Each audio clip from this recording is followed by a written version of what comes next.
Hey guys, welcome back to my channel. Hope you're good. Just back from the gym, just did some mobility and some cardio. But today's video, we are talking about my favorite ab workouts. My go-to core and ab training that I do. With my core workout, it always rotates. So these that I'm going to show you in the video are staples that I always have, but I try and change it and mix it up and play around with it so it's not too boring. Keeps it more interesting. Just like the arm workout I did, I'm going to show you individually what I do and explain a little bit of why I do them. However, when I do abs, I tend to do them as a giant set. So I'll probably do about 3 sets and giant sets of each for about 12 to 15 reps or 12 reps. You want to keep it simple. It's just to keep the intensity on training my abs.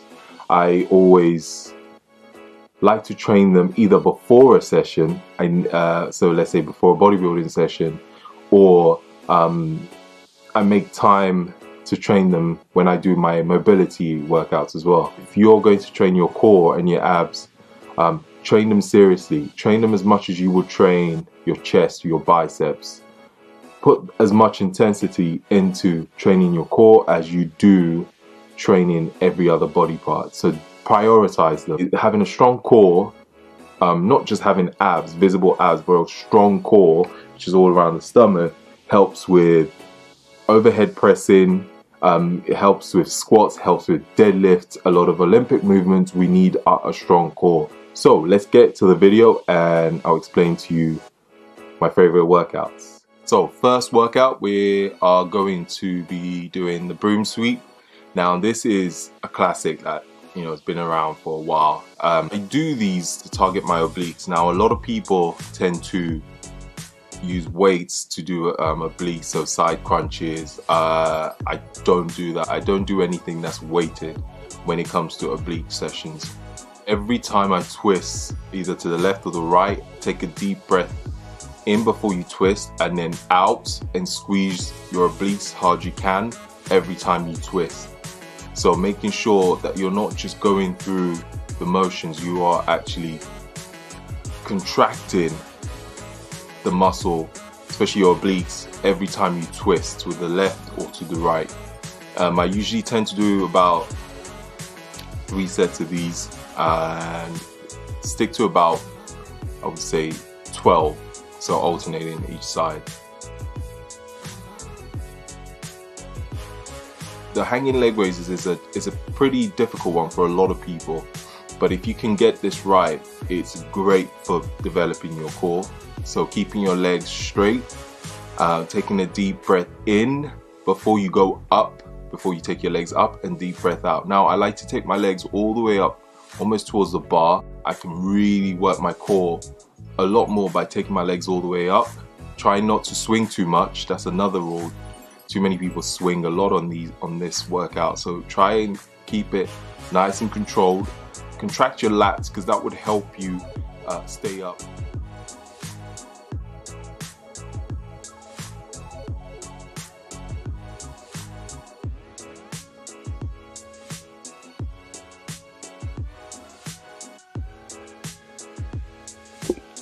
So next we have, same thing again, hanging leg raises, but this time with your knees tucked, knees bent. Now this is slightly easier, a slightly easier version. Again, keeping it nice and controlled. Focus on your breathing. Out when you go up, in when you come down. Simple. Now a great alternative to these two, if you can't hang off, you know, the bar, is doing them on the mat to start. So same thing, straight leg raises and knees bent leg raises. Those can be done on the mat if you struggle with hanging off a bar. You have the barbell rollout. It is very similar to a stability ball rollout on your knees and the ab wheel rollout, but I like to use the barbell. So when you roll the bar all the way out, take a deep breath out, and when you roll the bar in, take a deep breath in. Now try and keep the eccentric pace, so when you roll out the bar, slow it down, again 2 to 3 seconds tempo. Nice and slow when you roll it out, and then in as quick as you can. So out nice and slow. With the rollouts, it really works your core, really targets your core. If you haven't done these before, try it. It is brutal. I would even sometimes take the tempo to a 5-second tempo when I'm going all the way down.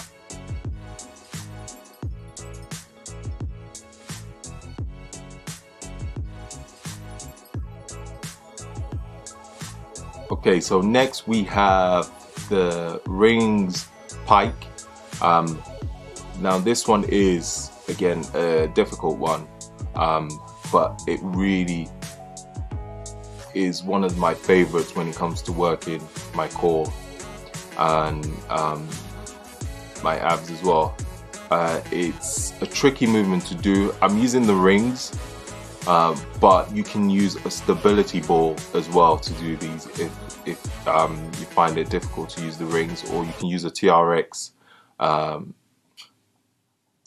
rope. With this, again, tempo is key. So make sure when you go up, you breathe in, keep it nice and steady. When you go out, you breathe out, and then you come all the way out. So you want to try and make sure that your whole body is aligned in a straight line when you come back down. Again, nice and controlled, keeping the tempo again to about 2 to 3. I would also, with where I place my hands, I always try and make sure that I place them shoulder width apart. But these are amazing for your core. So if you haven't done these, try them. You can start with a stability ball, and then you can, progress up to using the rings. Next, we come to the V-ups. Now this, you are going to be starting with your feet off the floor, your hands off the floor, as you can see in the video, and you will slowly try and bring those two together. So feet off the floor, hands off the floor, and come up and meet with each other. So deep breath in when you're down, and breathe out when you come up. When you breathe out when you come up, squeeze your abs. So deep breath in and out when you come up.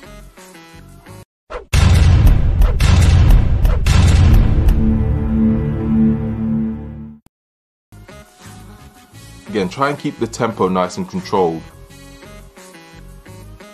No rushing it. No rushing the movement. That's one of the most important things I would say when it comes to core. Don't rush the movements.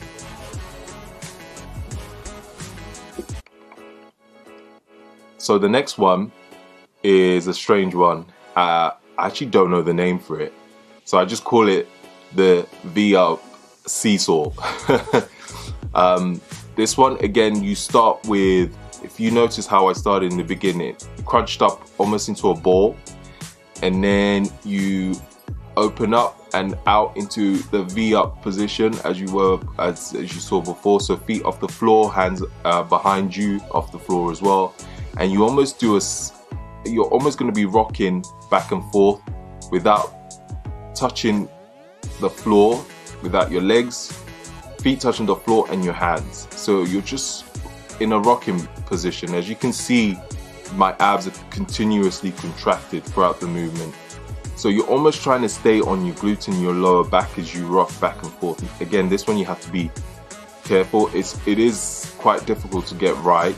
It's one that I'm actually still learning to really get right. But again, I dare you to do these and your abs will be sore, insanely sore. And these are great also for your lower back. So again, 12 to 15 reps. Try and keep it nice and controlled. Don't rush it. It's not a race.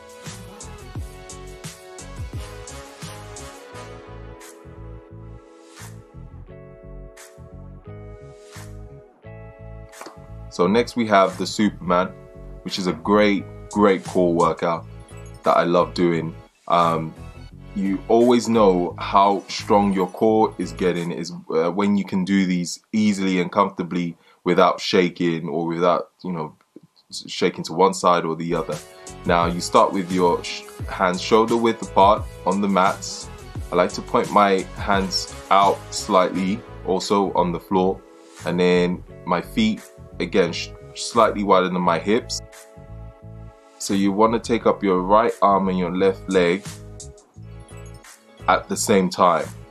Now again, if this is one that I'm still trying to get 100% right, but it's far better. It's such a great test to how strong your core is getting. Again, so try and do these. I try and keep to about 12 reps, alternate each side, or you can stick to one side and you do 6 on one side and then change and do 6 on the other side. If you want to make this harder, someone told me to do this and I thought it was ridiculous, but close your eyes and do them. It makes it a lot more difficult, but actually makes you focus a lot more on the movement. What I've also done is put an easier version. So this one will be on your knees, same principle. And then when you can really get the hang of it on the easier version, you can progress up to the harder version, so the Superman.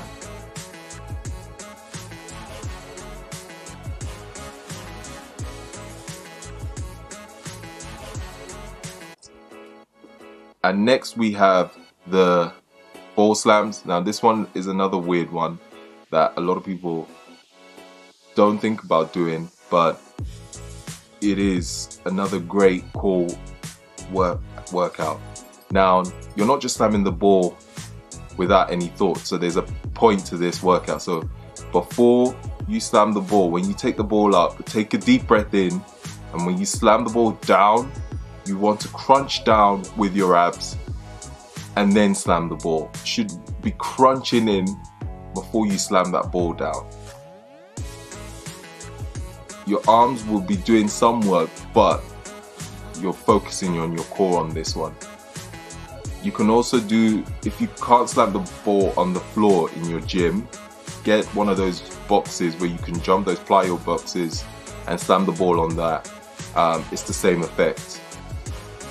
But yeah, and again, another 12 to 15 reps in these 3 sets. Really use your core when you slam the ball on the floor. Breathing is key again with this one. Take a deep breath in when you take your arms over your head. Breathe out and you slam the ball down onto the floor.